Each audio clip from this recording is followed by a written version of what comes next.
Pessoal, agora sim com a Natália Fruê, falando de diplomacia. Ontem estivemos aqui com a Patrícia Vasconcelos, que mostrou e deu um furumbaço, mostrando que claramente os Estados Unidos, na conversa ontem entre o representante americano e Lula, ficou claro o desgosto, né, o desagrado dos Estados Unidos com a frase do presidente Lula, fazendo essa relação entre Gaza e Holocausto. Enfim, Natália tem as informações de hoje sobre essa crise diplomática e de como e como ela está escalando. Se hoje a gente pode dizer que teve uma certa, vamos dizer assim, se baixou um pouco a temperatura. Natália, muito obrigado mais uma vez pela participação. Oi, Léo, boa tarde para todo mundo que acompanha o Poder Expresso. Sim, a quinta-feira é marcada pela não notícia, quer dizer, o ministro Mauro Vieira participou, né, liderou no Rio de Janeiro o encontro dos chanceleres do G20. Se ele tratou desse tema na abertura ontem, falando que se gasta muito mais em guerras do que em programas de distribuição de renda, de acesso aos mais vulneráveis à comida, ao básico, né, comida, saneamento e etc. E aí hoje esse assunto sobre essa crise diplomática entre o Brasil e Israel, ele diminuiu a temperatura, até porque não houve, né, depois de uma sequência de cobranças por parte da chancelaria israelense, hoje o silêncio predominou, pelo menos até agora.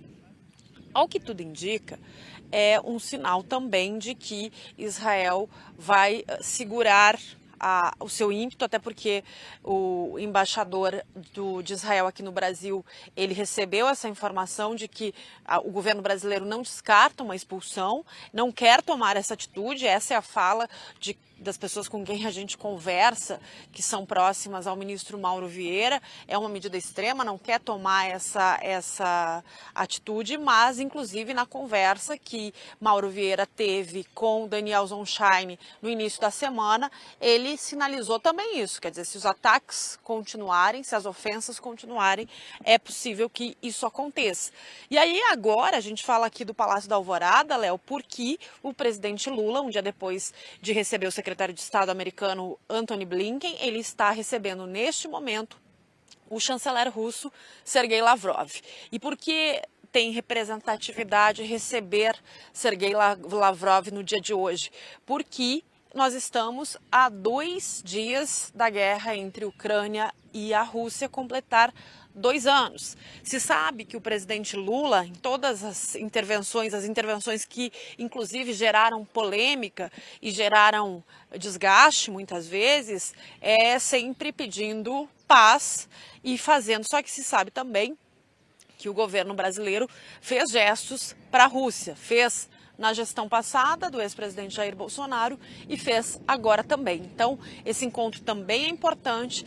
Sergei Lavrov e a comitiva do governo russo chegaram aqui, vários veículos, a gente registrou essa chegada aqui, ele foi muito pontual e acontece um dia depois de Antony Blinken, americano, que é, né, um adversário, os Estados Unidos são um adversário declarado da Rússia, inclusive o presidente Joe Biden ontem subiu o tom com as críticas a Vladimir Putin. Então, em mais um momento tenso, aí falando de outra guerra, que Lula recebe Sergei Lavrov aqui no Palácio da Alvorada, Léo.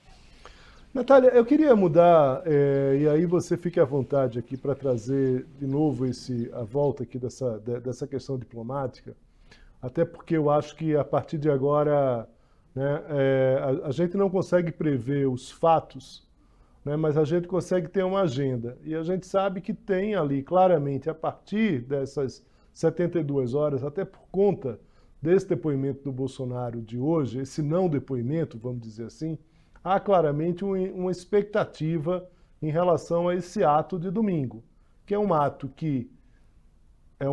da oposição, é um ato que se espera, de fato, uma expectativa que o ex-presidente Bolsonaro consiga reunir o número ali de aliados, né? A gente sabe que existe ali, evidentemente, essa expectativa por parte da oposição. A gente sabe que tem uma dificuldade em relação a governadores, a presença de governadores, a presença de senadores, mas há sim uma efetividade ali, pelo menos os advogados hoje do Bolsonaro falaram em 100 deputados. Você que passou o dia acompanhando essa crise diplomática, mas estava tratando com interlocutores do governo. Como é que o governo, a partir das suas informações, vai acompanhar essa manifestação de domingo e qual é a estratégia a partir daí?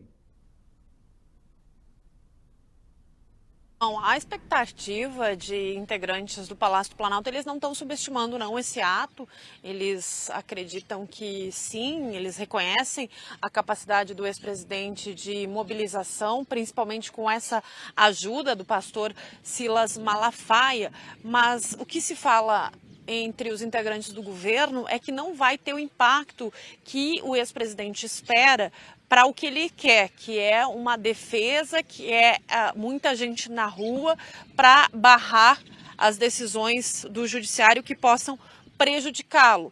E aí o que se fala é que muita gente na rua seriam protestos, manifestações parecidas como aqueles que a gente começou a registrar em 2013. E é isso, o que se fala é que não, Bolsonaro, mesmo tendo muito apelo, sendo um líder popular, ele não tem essa capacidade, até porque fica claro, inclusive, pela investigação da Polícia Federal, que nos momentos em que ele consegue aglomerar o maior número de pessoas, são momentos que hoje o Supremo Tribunal Federal ele apura o financiamento desses atos.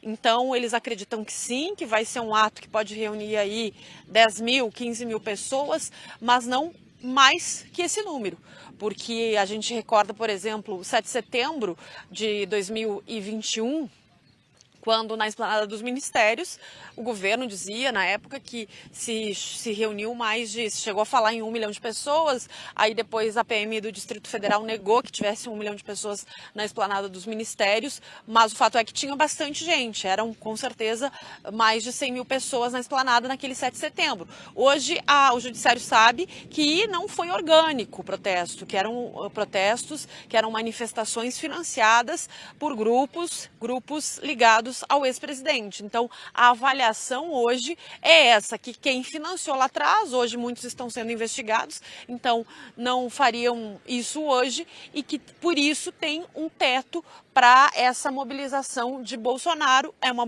mobilização que deve ser grande, mas não com o impacto que o ex-presidente espera, é o que dizem os integrantes do Palácio do Planalto. E sobre a questão da crise diplomática, Léo, vale recordar que Frederico Meyer, a gente está até tentando confirmar que eu estava olhando no celular, porque há uma expectativa, ele veio num voo na terça-feira aqui para o Brasil e havia a expectativa de encontro já nesta quinta-feira com o Mauro Vieira. O Itamaraty ainda não confirma se isso já aconteceu, se vai ser amanhã, como é que vai ser essa agenda. Então a gente está tentando essa confirmação por parte do Itamaraty, porque Frederico Meyer deve ter essa conversa sobre o que ele sentiu do clima lá em Israel, quais devem ser os próximos passos que o governo brasileiro deve adotar. E aí, falando também de Israel e da manifestação de Bolsonaro, pelo lado do ex-presidente, os apoiadores do ex-presidente, eles apostam que essa fala de Lula, que foi considerada por aliados um erro, e aí a oposição ela aproveitou esse deslize para fazer críticas ao governo, que isso pode sim ajudar a turbinar esses atos, o ato de 25 de fevereiro, mas também com um teto, uma limitação, Léo. Exatamente isso que eu ia te perguntar, Natália, era justamente essa questão.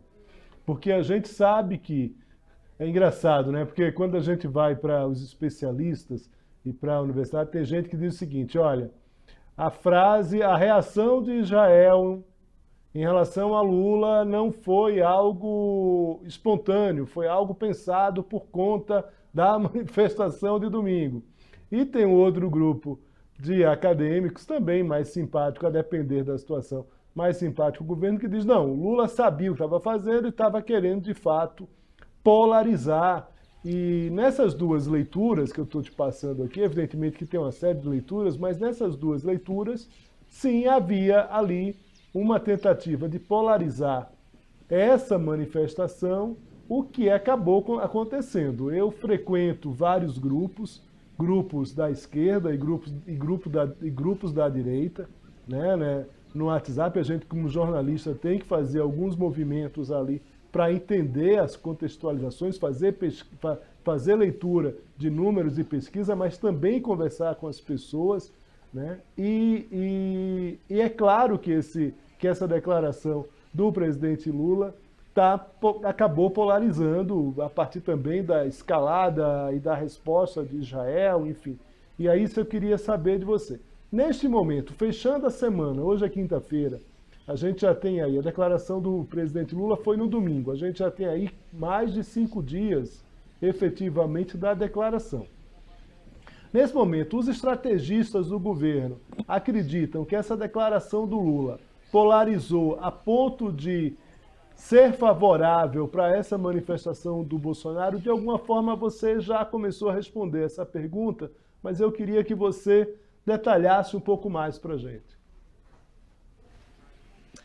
Pois então, inclusive você falou dos grupos, todos nós participamos desses grupos, até porque surgem muitas informações, inclusive dessa forma. Hoje em dia, com essa hiperinformação, informação o tempo inteiro, a gente precisa estar conectado, porque é dali que surgem muitos dados. E aí, um desses grupos que são de apoiadores agora do presidente Lula, eles fizeram inclusive um estudo, monitoraram as redes sociais nesses últimos dias. E aí há uma avaliação positiva de que a fala de Lula, o impacto de Lula, apesar das cobranças de Israel, pedido de desculpas, as entidades, elas cobrando que Lula se desculpasse, ela teve um impacto menor para esse desgaste, porque houve uma mobilização nas redes sociais desses grupos, desses apoiadores de Lula, rebatendo, não deixando que a oposição falasse sozinha nas redes sociais. Então, essa foi a primeira avaliação.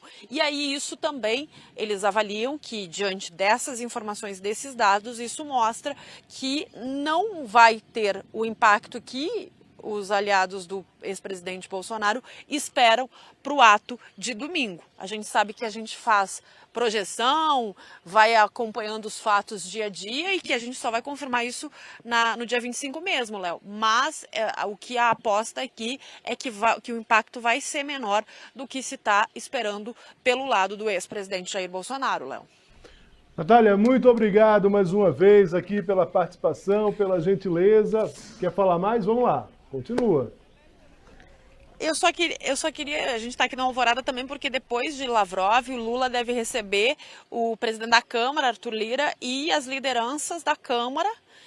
Ele está cumprindo aquela promessa do início do mês, quando começou o ano legislativo, e aquele ano que parecia super turbulento, Lula começa a derrubar os obstáculos, dá para a gente dizer assim. Hoje mais cedo o ministro Alexandre Padilha já anunciou que o governo fechou um acordo para pagar as emendas impositivas dos parlamentares, aquelas que o governo é obrigado a pagar fora as outras, até 30 de junho deste ano, portanto antes da eleição municipal, que era a grande cobrança de deputados e senadores, porque eles querem fazer acenos para as suas bases eleitorais, e eles consideram que a liberação desse dinheiro das emendas pode ter também um reflexo no resultado eleitoral de outubro. Então esse acordo foi fechado e, ao que tudo indica, o governo começa a resolver aqueles impasses que, na abertura do ano legislativo, pareciam intransponíveis, Léo.